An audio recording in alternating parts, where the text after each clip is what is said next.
Tune in to Lead Story, weekdays at 6 p.m. Hosted by Jody Ann Quarry. Brought to you by VC's Electrical Sales. Quality products at affordable prices. Yeah, we're here at Culture Works, the second staging.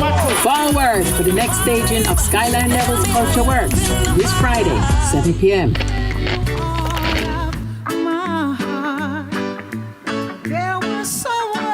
The rebels them in town.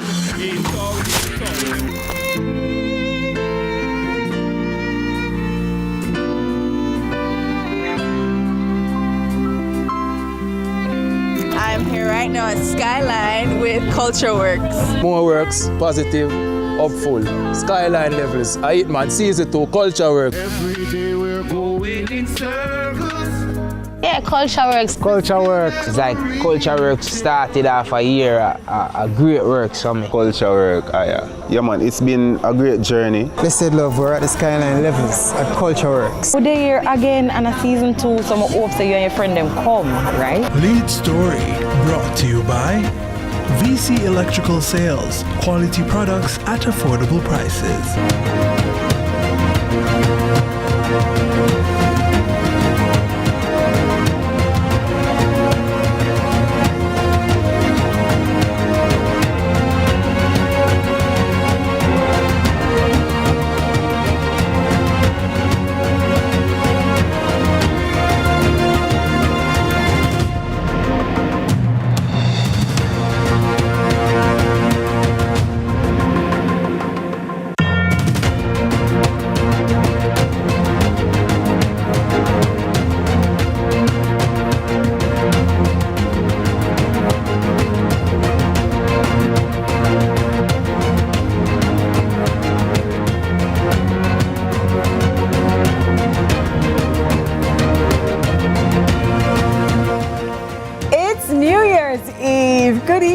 And welcome. Thanks for joining us on our New Year's Eve edition of Lead Story. For many Jamaicans, this has been a long year, a year of pressure, adjustment, and for so many, quiet endurance. Tonight is about countdowns, but not just about countdowns and noise. It's about how we close, how we step forward, and how we make it through. In the next hour, we'll talk about care for our minds, for our communities, and for one another as Jamaica ends the year together. This is Lead Story New Year's Eve edition.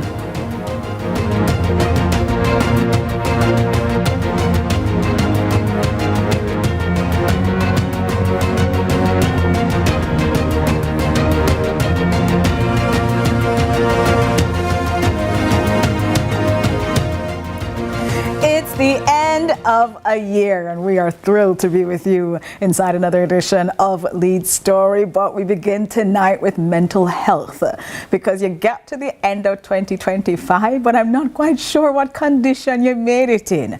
Mental health is being discussed because it wasn't solved this year, but because it was spoken about more openly than ever before.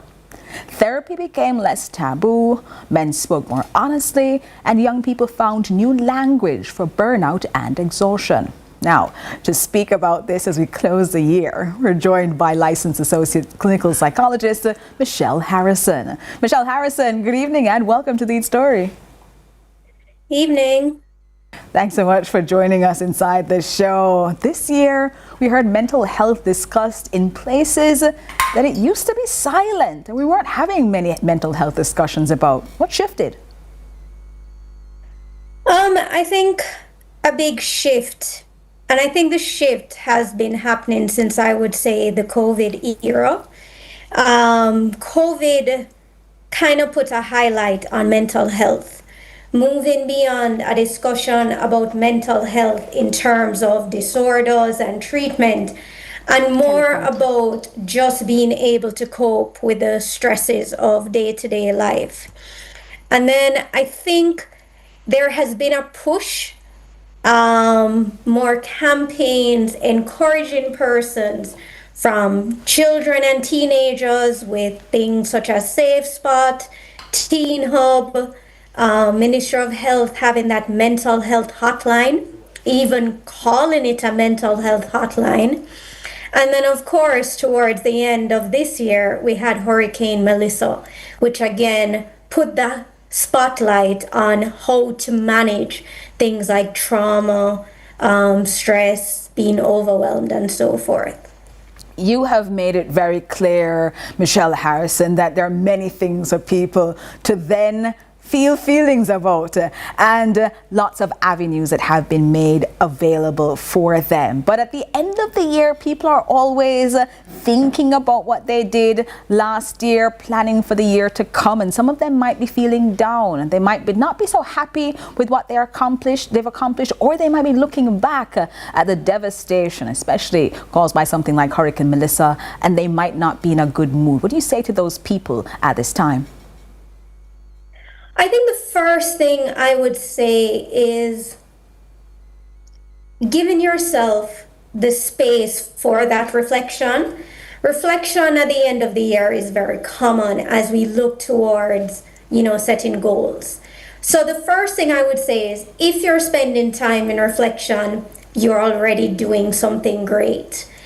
In terms of, feeling down or feeling guilty, or feeling frustrated, I think it's important for us to remind ourselves that every day we show up, and every day we try, and every day we communicate about how we're feeling or about the struggles we are experiencing is a good thing. In other words, we're not isolating ourselves and kind of beating ourselves up in isolation. If we communicate how we're feeling, it's a good thing. And also to acknowledge that this year in many ways has not been what some would call the typical year.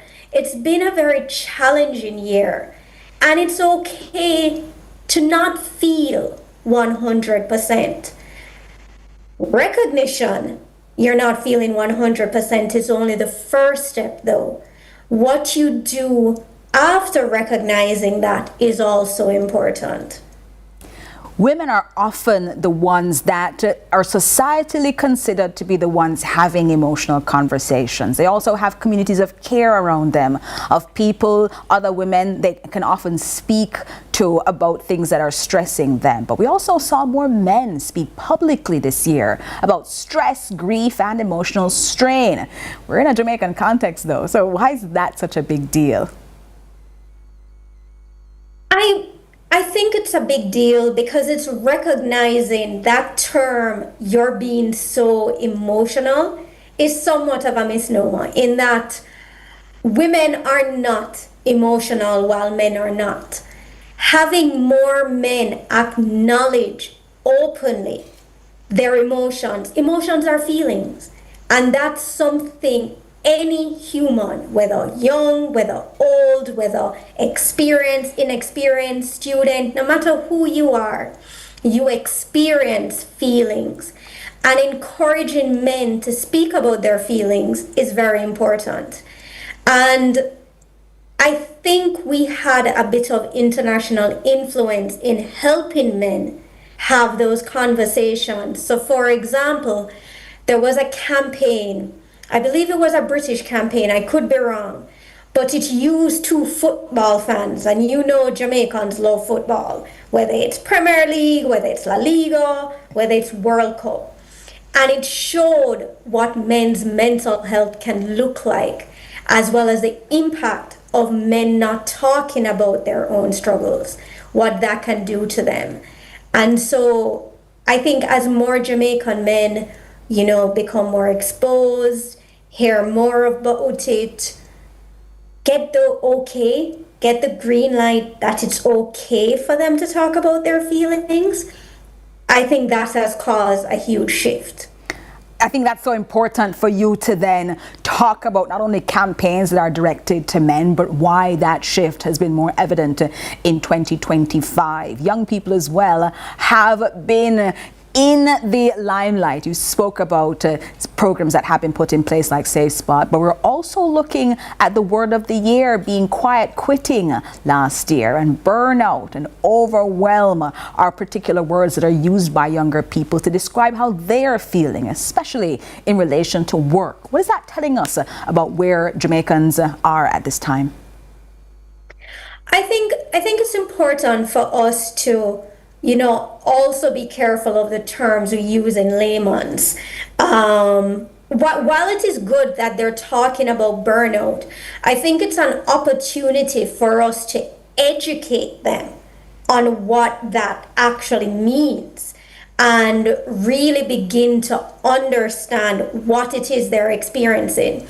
And I think why education on the language is important is that a lot of persons know buzzwords and they immediately go to "I'm burnt out," not realizing that in truth, some of what they're feeling doesn't mean they're different or doesn't mean they're weak, but actually what it really means is that we need to have a broader conversation about building skills to just manage stress generally before it reaches the level of burnout. And that is what I think is shown in the term quiet quitting, for example. The idea that persons are going to work and doing what it is that they need to be doing, not taking on tons of additional tasks at work, but they have to come up with a word for it because, as you said, that management of their emotions at work, management of workload isn't something that we often have conversations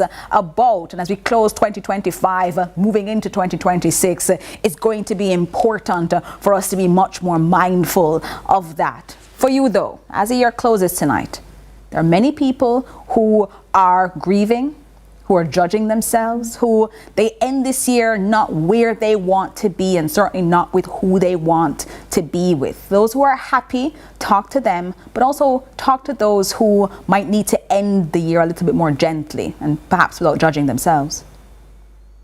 Yes, and I think we need to appreciate that everyone is on their own individual journey. And you mentioned grief.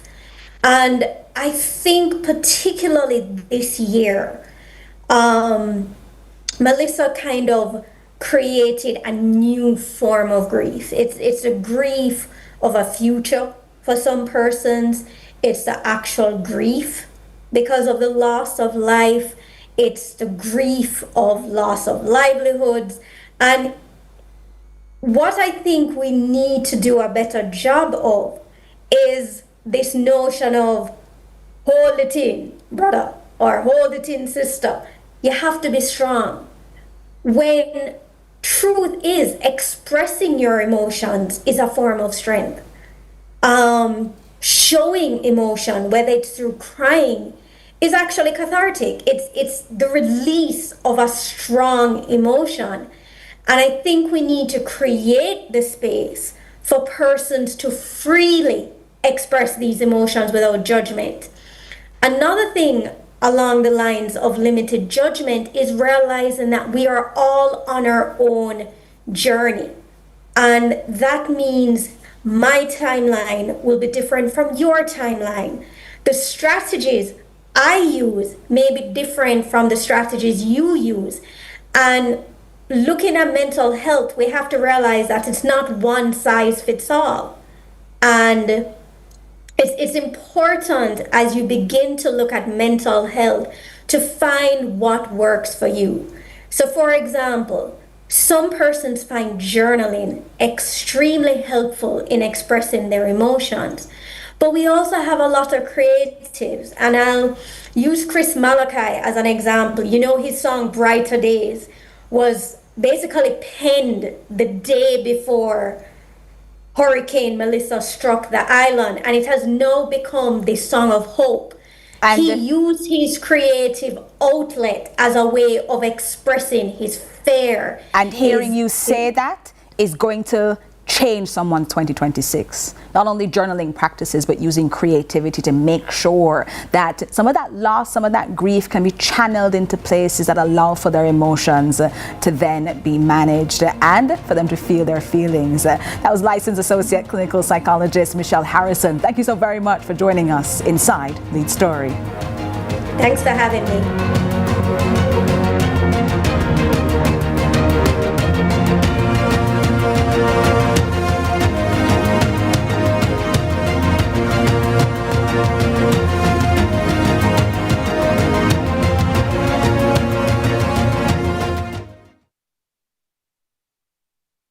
Visit VC's Electrical Sales today at 21 Mannings Hill Road, Kingston 8. Come see why VC's Electrical Sales is your go-to for quality electrical supplies at great prices.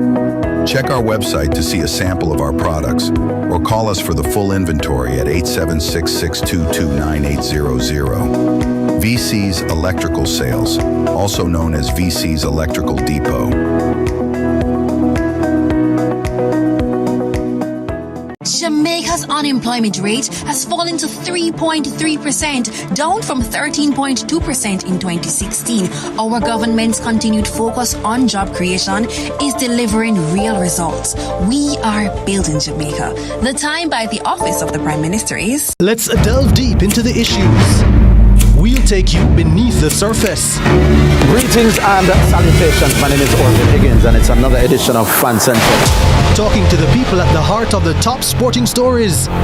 Hear from your favorite sportsmen and women and the administrators who work tirelessly to make it all happen. It's live sports talk. I've written an entire article. Yes. Looking at all the major issues every Tuesday at 9 p.m. It's Fan Central.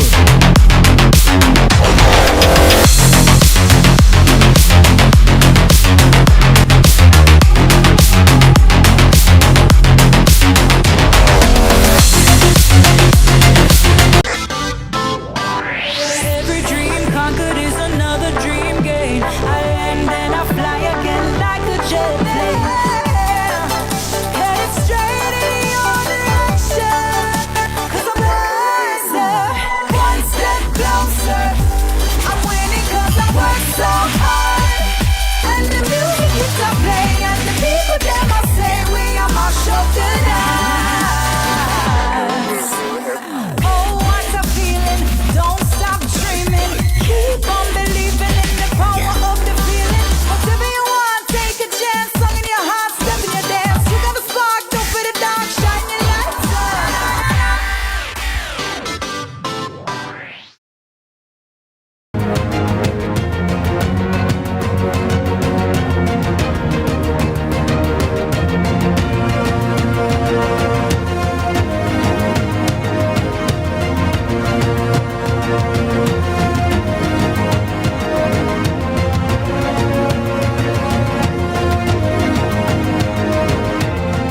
Story. It's our New Year's Eve edition of the show, and for many Jamaicans, New Year's Eve is marked not by fireworks but by church.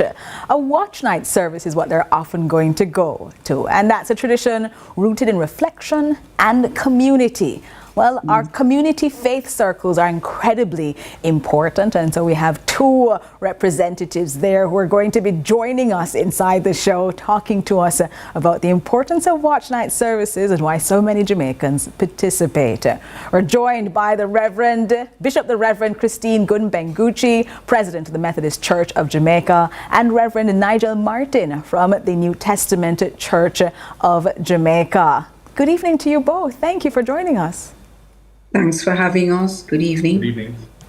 Reverend Nigel Martin, for those who may not attend watch night service, they don't have that sort of church tradition that they're coming from. What does a watch night service, this service, look like? And what is even it about as this tradition now persists, taking many people into 2026?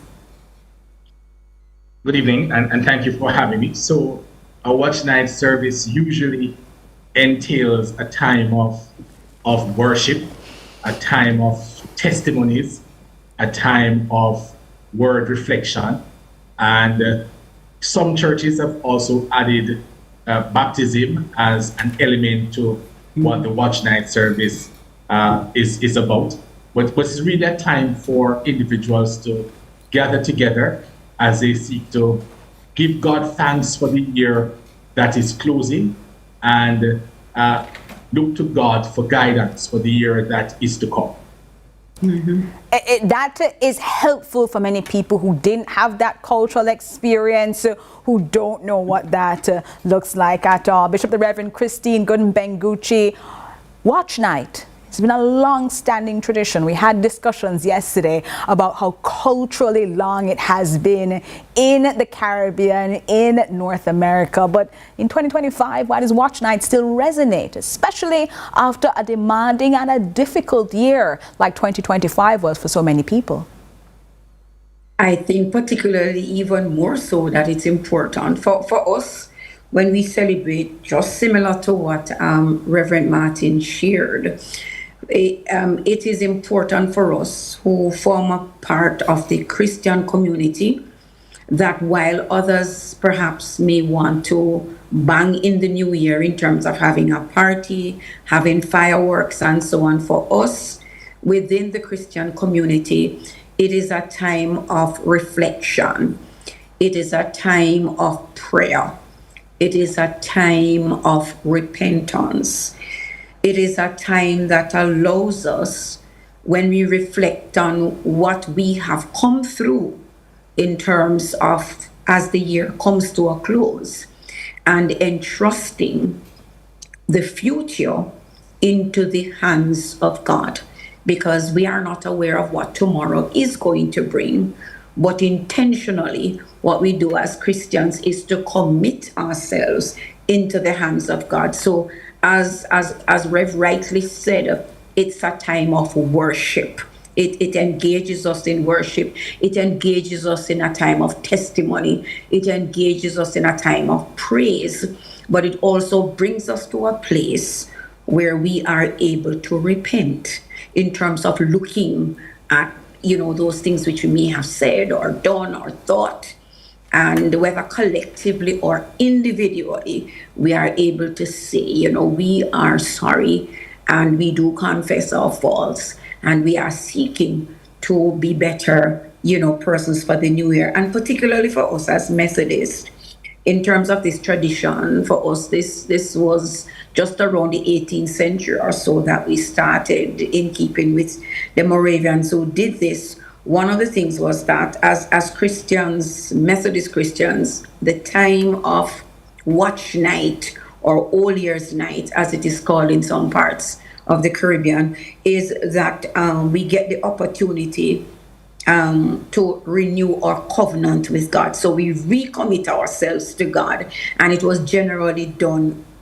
during Watch Night, where and we have a particular words that we use. I am no longer my own but thine. Put me to what you will, rank me with whom you will, put me to doing, put me to suffering, let me be employed for you or laid aside for you.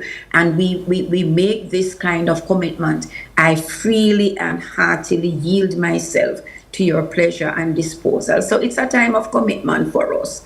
And it's clear that this commitment then allows people to move through a year that is ending into the new year. A sort of freshness to it, a sort of newness is what they are permitted to mark the transition with. But Reverend Nigel Martin, this reflection that we've just heard, this newness that we are talking about, how has that message of Watch Night evolved in recent years, especially for people carrying weight, carrying loss, or carrying fatigue from the year past?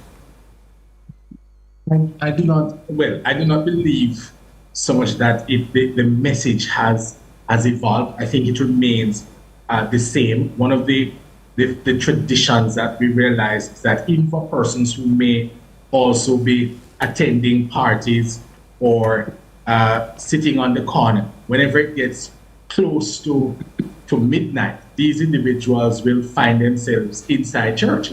And a lot of people gather inside churches right across the island. With the idea that they want to start the year well, Reverend Martin. Yes, they want to start the year with the blessing of God. There's a cultural understanding Yes, that, boy, yes. if I'm in church, then I can get blessings of God. Many people will flood the altar during this time for prayer.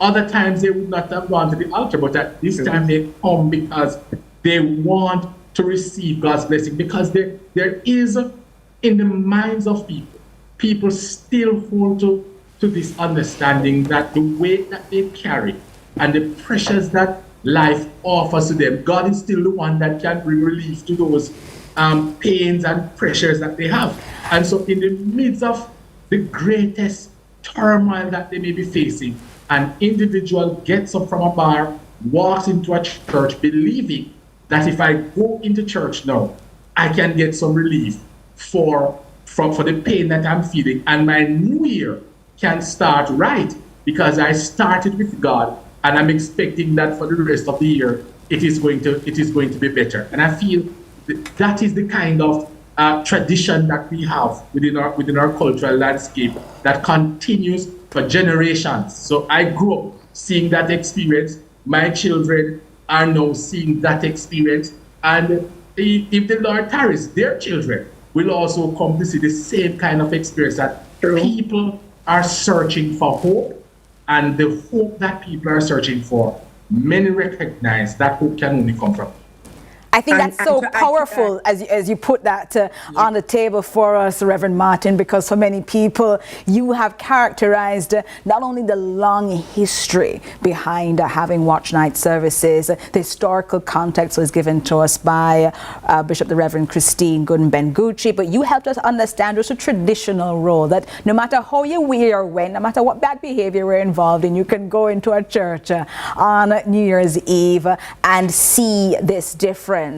Bishop the Reverend Christine Gooden-Bengucci, for many people though, they're looking at church, they're looking at faith-based communities, and they're saying, all right, I want to move into this new year differently. What kind of posture should people be moving into 2026 as they now decide to start with a watch night service?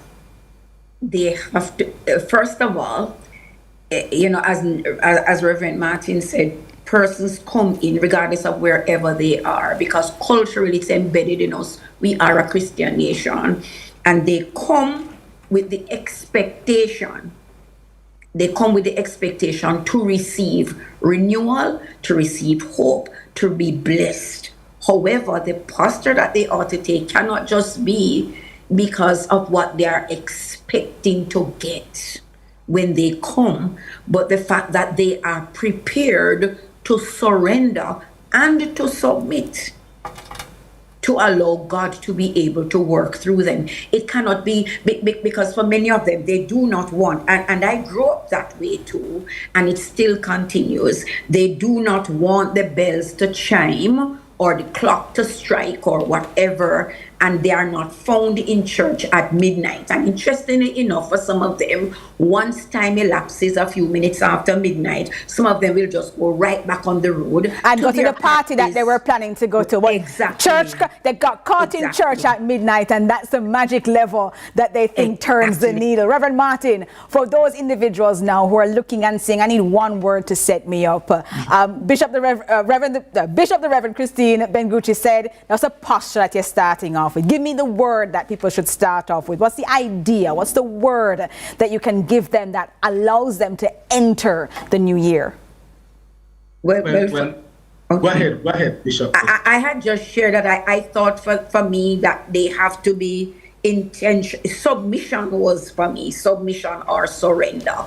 It has to be a complete surrender or submission. It cannot be on the spur of the moment thing, and you expect God to do this for me, and then, but there is a part to play. I will be your God, says Jeremiah. All right, so Reverend Martin, quickly before we close, what's the word that you want to give to people to start off? So my word to start off would be similar to surrender, which is commitment. I feel that we must make a commitment as Jamaicans to move beyond just coming to watch night service and remembering what God has done for us throughout the year, and looking forward to what is to come, but to say to God, I want to get more than just a prayer and watch night service. I want to make a full commitment where once and for all, I can be under the covering and the banner of God. And I think that's so important, that commitment to start 2026, that commitment to God, that commitment to themselves as they look to prayerfully begin the year, but also in the context then of continuing that throughout the year. That was Bishop the Reverend Christine Gooden Bengucci, President of the Methodist Church of Jamaica, and Reverend Nigel Martin from the New Testament Church of Jamaica. Both of you have been generous with your time this evening. Thank you. And I wish you all the best at your watch night services tonight. Thank you. We'll take a break and come back to you because you're driving up and down even to go to church. But everybody is not in the same mood. Some people are angry. Some people are not driving as safely. We'll talk about safety on our roads next here inside Lead Story.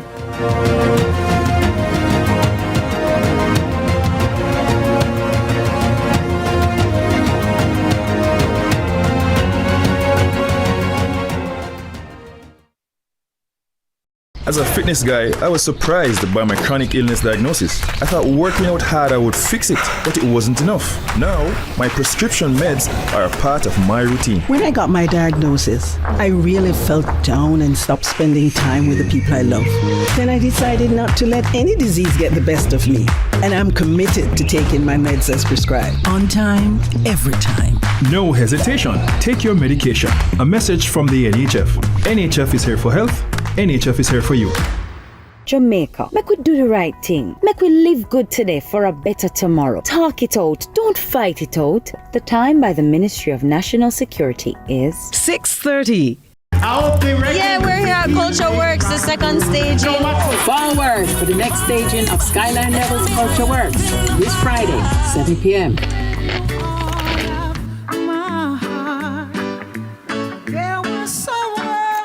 Them in town.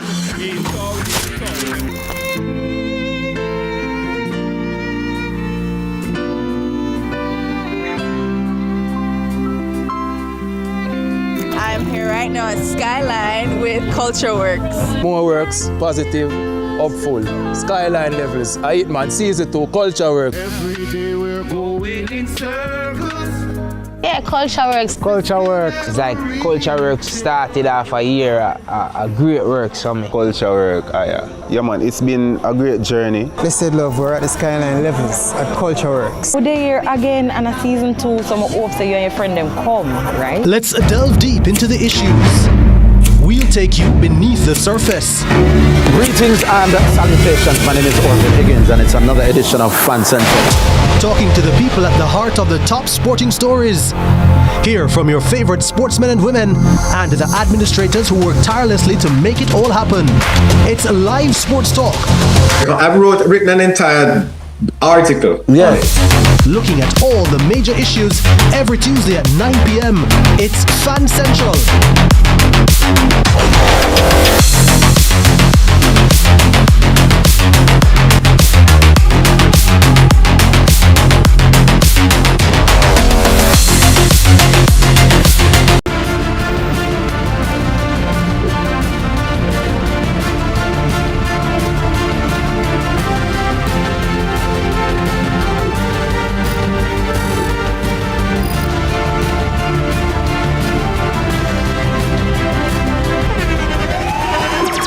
The internationally acclaimed On Stage with Winfred Williams. At a new time, Saturdays at 8 p.m. on CVM TV. So much more than entertainment. This holiday season, CVM brings you the magic of togetherness. Holiday movie magic. Now that is good. Miss Claire, I need you to come back here more often. So many memorable films celebrating Black love, laughter, and legacy. December 19th through January 2nd. Catch them in prime time and rewatch all day on the holidays. Counting on that. From all of us to all of you.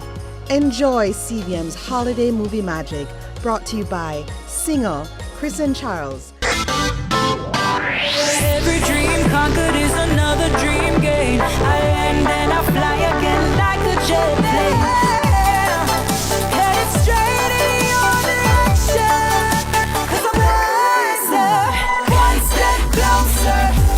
I'm winning 'cause I work so hard, and the music keeps on playing, and the people them I say we are my show tonight. Oh, what a feeling! Don't stop dreaming.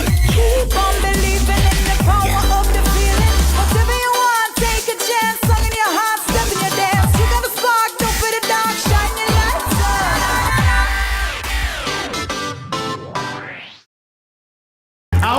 Yeah, we're here at Culture Works, the second staging. Forward for the next staging of Skyline Levels Culture Works this Friday, 7 p.m.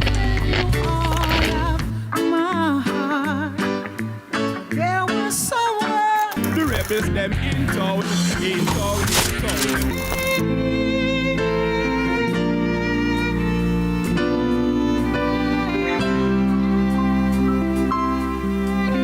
I'm here right now at Skyline with Culture Works. More works, positive, hopeful. Skyline levels. I hit man, season 2, Culture Works. Every day we're going in circles. Yeah, Culture Works. Culture Works. It's like Culture Works started off a year, a great work for me. Culture work, yeah. Yeah, man, it's been a great journey. Blessed love, we're at the Skyline Levels at Culture Works. We're here again on a season 2, so I hope that you and your friend them come, right? I'm going to show you my favorite. Yes, where is that? Because I'm a kid at heart. I'm a big kid now. Yes, and it's my toy department.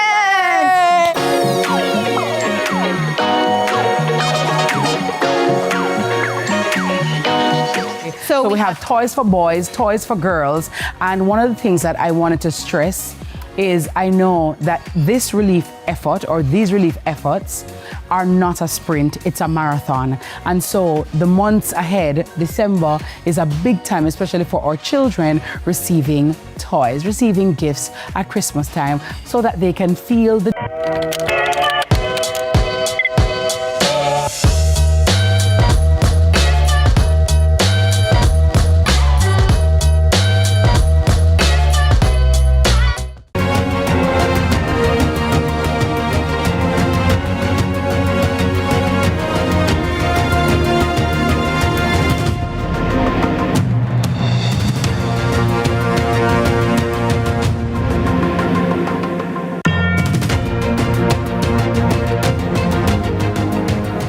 our New Year's Eve edition of Lead Story, and we're making sure you make it to New Year's Day because the holidays can amplify stress, and we see that most clearly on our roads during this period. Joining us is road safety advocate and managing director of Grinnell's driving school, Alfonso Grinnell. Good evening, Mr. Grinnell. Thanks for joining us inside Lead Story. For many people, Hi, Jody, how are you? I'm better now for talking to you, especially as you help us keep everybody safe during this time. It's New Year's Eve. People are on the roads, but we've already seen accidents happen during the Christmas season, unfortunately, and that raises our road fatality numbers. Why does the way people drive change, and especially their willingness to become so angry during this time, spike? The main reason, a lot of drivers have not been trained as to how to deal with difficult or conflicting situation on our roads. There are training that is necessary for a person to know how to behave when they come into a difficult situation, especially when you have heavy traffic and persons have to wait for long hours before they get to where they're going. Persons will want to cut in front of other people, and some of us are not patient enough to deal with that. And therefore what we teach in defensive driving is tell yourself, long before the situation occurs, how you will deal with it. In other words, if somebody cut in, you can't control the other person's behavior, but you definitely can control yours. So you just let the person be, let them go. And if they're in such a hurry, they're going to cut in front of somebody else and before long they won't be in front of you. But it's a condition of the mind that you have to determine long before the situation occurs how you will deal with those situations in order to avoid road rage and aggressive driving. You want to avoid road rage and aggressive driving, but you also want to be able to catch those early signs so that if a driver is unsafe or you yourself feel that your temperature is rising, you can do something about it. What are some early signs that a traffic situation is about to escalate? Some of the things that I know is where a person, they're at the traffic light and before the light change to green, they start to edge out into the traffic. Once you see that sort of behavior, know that that person is an aggressive driver, more likely being an aggressive driver. So what we say to the other driver, stay far from that person. Let that person go ahead. The further that person is from you in traffic, the safer you will be and less likely for that person's behavior to trigger yours. And the honest truth about this, Jody, is that you can only control one person, and that is you. And hence why I said at the very outset, you have to learn to control yourself. You have to talk to yourself long before the situation occurs that I'm going home and I'm not going to allow anything to mess with that. I'm not going to let another driver's behavior force me to act inappropriately so that I end up either using my vehicle to hit that person's vehicle or even stop and get out and get even with that driver, because that's what road rage can lead to. And also what we teach drivers is that once you find that you start to get antsy and want to push in front of somebody else, those are red flags. So you need to say, all right, calm down, Grenell. Your house not moving. Wherever you're going, wherever your destination is, they're not moving.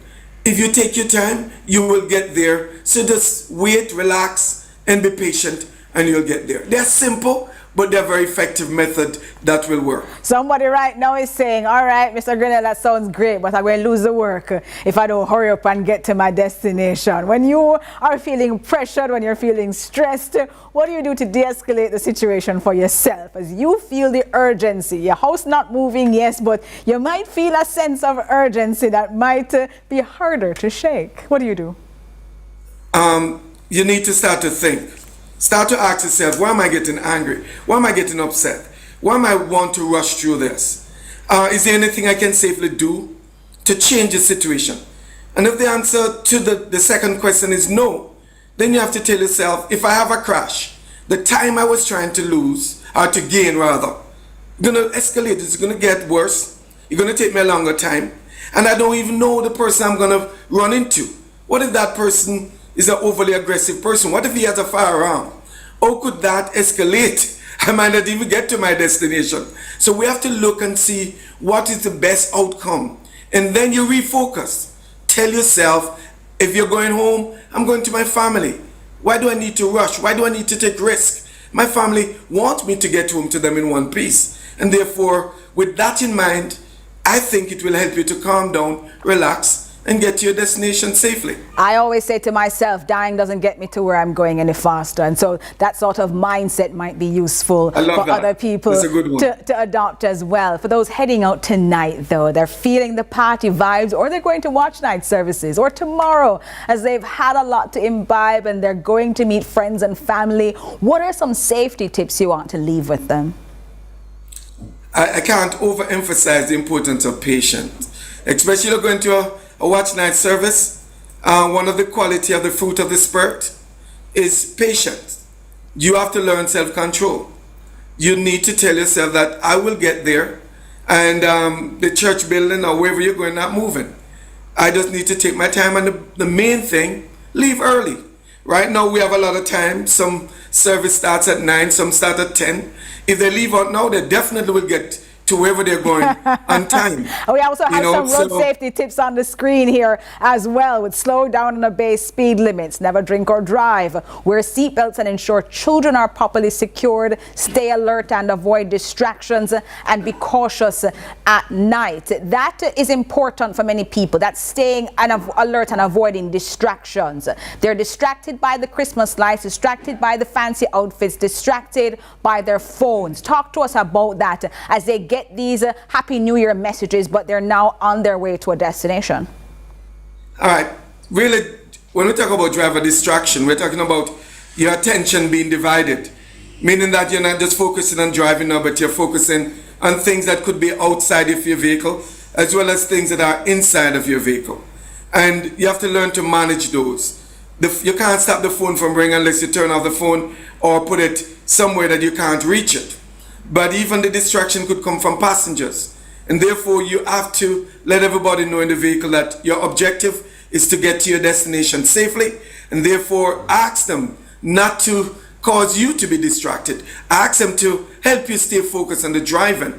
Because anything other than you getting to your destination gonna make it worse. If you have a crash because you're looking outside the vehicle at Christmas lights or any of those such things, even looking for males looking at a female, how they dress and all that sort of thing, can be very distracting. There are people who have videos in their cars and DVDs. Those things can also be distracting. And therefore you have to manage your distraction. You have to tell yourself you really want to get to where you're going without a crash or without even a ticket or without impacting negatively other person's safety on the road. And I think that it's so good that you have joined us on New Year's Eve to remind us all of what we are supposed to be doing. Road safety advocate and managing director of Grinnell's driving school, Alfonso Grinnell, thank you for joining us inside Lead Story, and Happy New Year when it comes. Thank you very much, and the very same to you. And I really hope that those who are driving this today and into tomorrow will ensure that they get to 2026 without any incident. As well. We'll be celebrating 2026 with them next as we take a break here on Lead Story.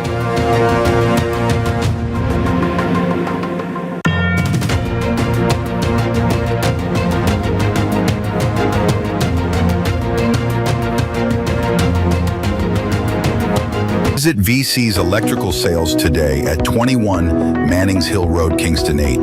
Come see why VC's Electrical Sales is your go-to for quality electrical supplies at great prices. Check our website to see a sample of our products or call us for the full inventory at 876-622-9800. VC's Electrical Sales, also known as VC's Electrical Depot.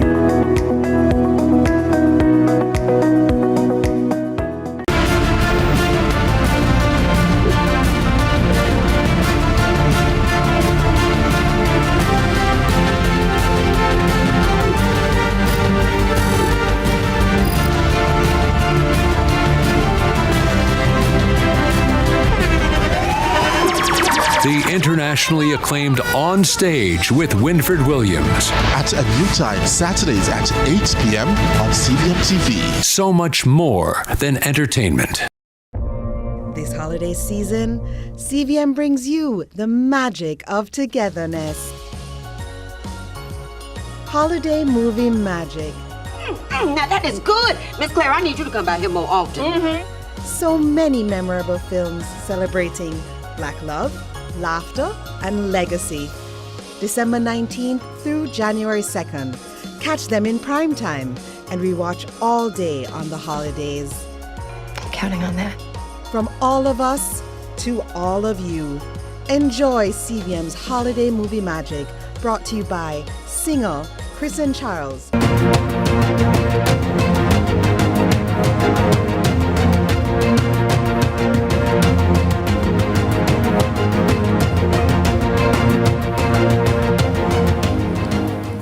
We're inside the final stretch of Lead Story for the year 2025.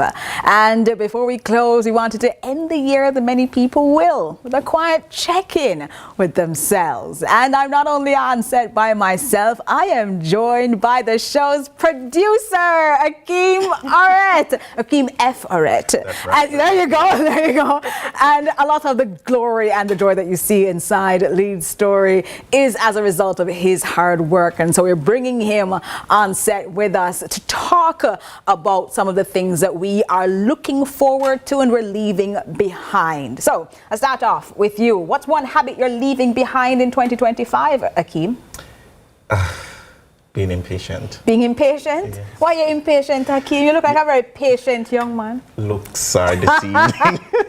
So, being impatient, you know, especially in media, you have to learn to have patience. Hallelujah, hallelujah. You have to learn to have patience. So I want to leave that behind in 2025. All right. Yeah. What do I want to leave behind What do in you want to leave behind? 2025? A sense of expectancy. Things are happening. Life is happening. It will unfold in its own time. Maybe it's impatience too, in fact, in a different way. But the sense that I need to hurry things along. Things are happening beautifully. They're happening exactly when they should, for all the right reasons at all the right times. Things are difficult, but they sort themselves out. What's one thing you're genuinely grateful for, Hakeem? I am grateful for it's broad, but life. It's broad and it's important. Life. Yes. Grateful for life. So many persons have lost their lives. They have. They have. 2025. And, you know, going into a new year, I have to be grateful for life. You know, losing family members, losing friends, a lot of friends this year. I have to be grateful for life. It's important to have that.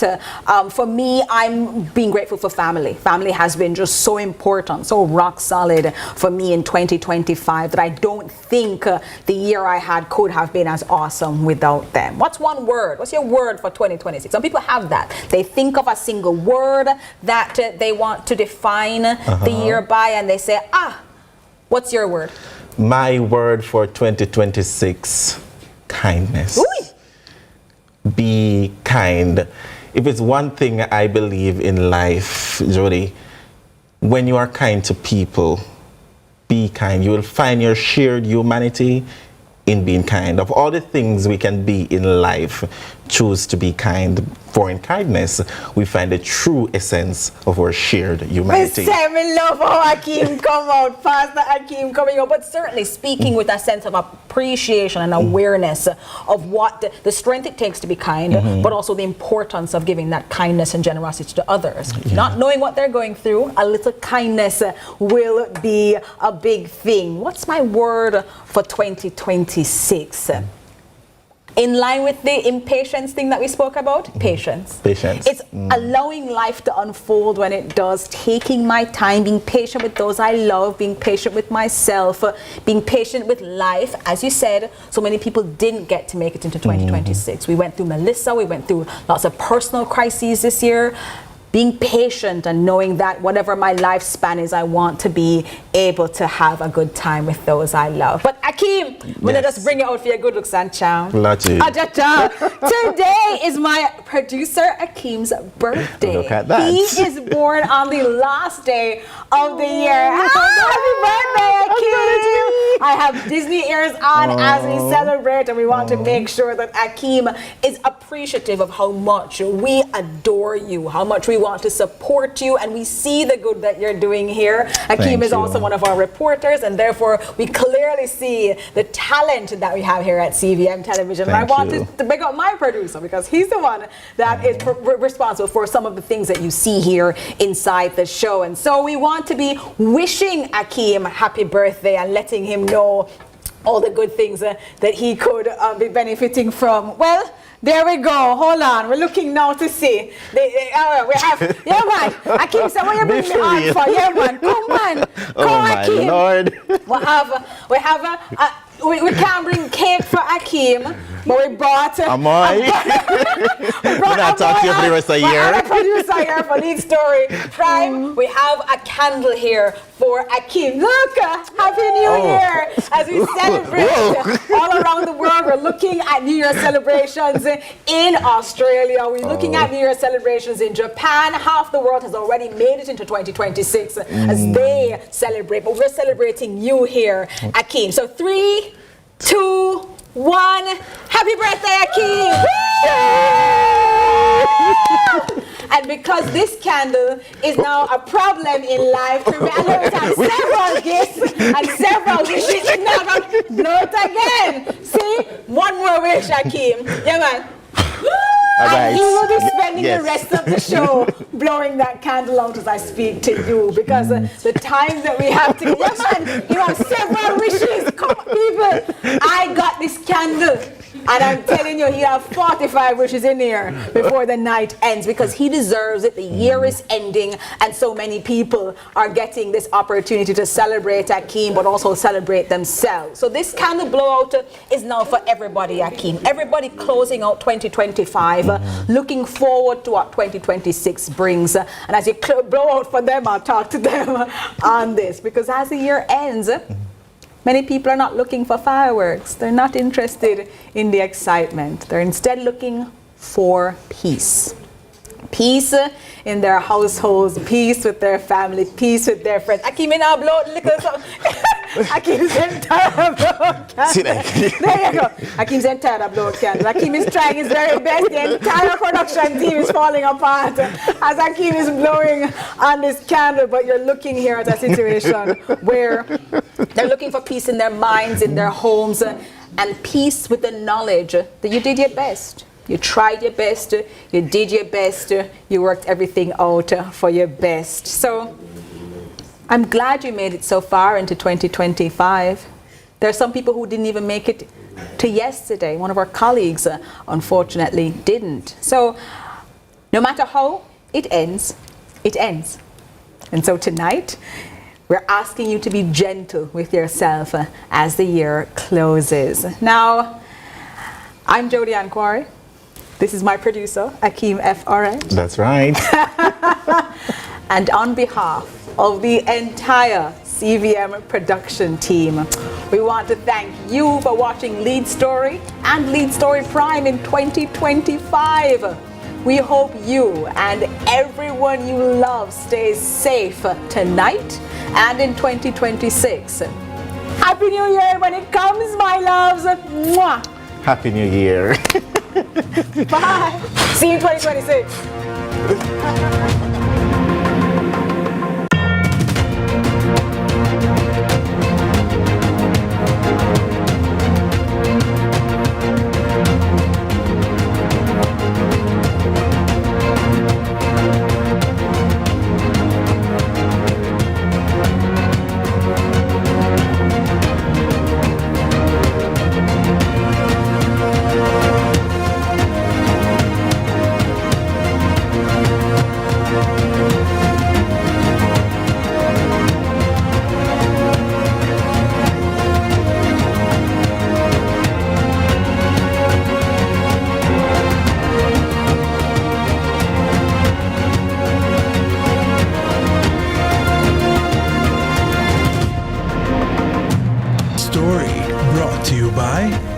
VC Electrical Sales, quality products at affordable prices. Every dream conquered is another dream gained. I land and I fly again like a jet plane. Headed straight in your direction, 'cause I'm closer, one step closer. I'm winning 'cause I work so. Yeah, we're here at Culture Works, the second stage. Forward for the next staging of Skyline Levels Culture Works this Friday, 7 p.m.